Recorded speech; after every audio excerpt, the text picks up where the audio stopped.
ទេសភាពព្រៃឈើស្រស់ស្អាតសត្វស្លាបហៅស្មៃព្រះអាទិត្យចាញ់ចាំងចូលស្លឹកឈើទន្សាយលូលូកំពុងបេះផ្កាពណ៌ស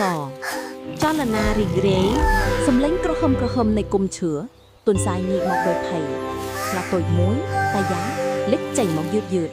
ខ្លាញញញឹមយ៉ាងស្រទន់បន្ទាបក្បាលជក់ដើម្បីបង្ហាញថាវារស់រៃរាក់ទាក់ទន្សាយនិងខ្លាចាប់ផ្ដើមដើរជាមួយគ្នាឆ្លងកាត់រុក្ខជាតិចម្រុះពណ៌ Take my paw. Step right here. Okay, thank you. We have to be very careful.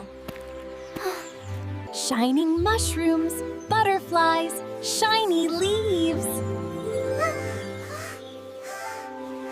ពួកគេឡើងភ្នំជាមួយគ្នាខ្លាជួយទន្សាយឡើងដុលកំពូលថ្មពណ៌មាសដ៏ស្រស់ស្អាតមួយពន្លឺព្រះអាទិត្យចាំងចូលតាមទីស្តើបរិយាកាសវិតមន្តដោយសុបិនទន្សាយដកដង្ហើមធំខ្លារុញញៀងថ្នម